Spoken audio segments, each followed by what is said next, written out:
আজকে আপনাদেরকে তৈরি করে দেখাবো কাচ্চি বিরিয়ানি। সেজন্য এখানে রাঁধুনি কাচ্চি প্যাকেট মশলা নিয়ে নিয়েছি।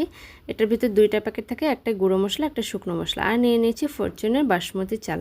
চালটাকে এখন আমি ভিজিয়ে রাখবো পানি দিয়ে। আর এখানে পেঁয়াজ বেরেস্তা করে নিচ্ছি প্রথমে। কাচ্চি বিরিয়ানি রান্না করার জন্য এখানে নিয়ে নিয়েছি 1 কেজি পরিমাণে খাসির মাংস। এখন এটাকে ম্যারিনেট করে নেব। আদা, রসুন, হলুদ, মরিচ গুঁড়া, জিরা, ধনে গুঁড়া, স্বাদমতো লবণ, সেই কাচ্চি মশলাটা আর গিয়ে পেঁয়াজ বেরেস্তা দিয়ে মাখিয়ে রাখবো। এখানে কিছু আলু নিয়ে নিয়েছি, এগুলোকে আমি সামান্য ফুড কালার ও হলুদ লবণ দিয়ে মাখিয়ে তেলে ভেজে নিচ্ছি। এবার সেই ম্যারিনেট করে রাখা মাংসটাকে প্রেসার কুকারে দিয়ে দিচ্ছি। সাথে দিয়ে দিচ্ছি কিছু কুচি করে রাখা কাঁচা পেঁয়াজ। প্রেসার কুকারে একটু নেড়ে চেড়ে কষিয়ে নিয়ে এরপর আমি এর ঢাকনাটা দিয়ে মাংসটাকে রান্না করে নেব প্রায় 20 মিনিটের মতো। এরপর আলুটা দিয়ে রান্না করে নেব। এখানে আমি একটা পানি ফুটতে দিয়েছি, তাতে দিয়ে দিচ্ছি সেই প্যাকেট মশলার শুকনো মশলাগুলো।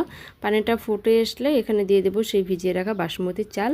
এরপর চালটাকে নেড়েচেড়ে প্রায় 80%-এর মতো সিদ্ধ করে নেব। এখানে সামান্য গরুর লিকুইড দুধ নিয়েছি, যাতে একটার ভিতর দিয়েছি ফুড কালার, একটার ভিতর দিয়েছি ঘি। মাংসটা রান্না হয়ে গিয়েছে। মাংসটার ভিতর এখন আমি ফুড কালার আর ঘিয়ের মিশ্রণটা এবং পেঁয়াজ বেরেস্তা দিয়ে দিচ্ছি। তার উপর লেয়ার করে দিয়ে দিচ্ছি বাসমতি চাল। এরপর আবার মাংসের লেয়ার এবং আবার চালের লেয়ার, এভাবে কয়েকটা লেয়ার করে আমি বাসমতি চালটা প্রায় আধা ঘন্টার মতো দমে দিয়েছিলাম। দম থেকে ওঠানোর পর দেখতেই পাচ্ছেন আমার বাসমতি কাচ্চি রেডি।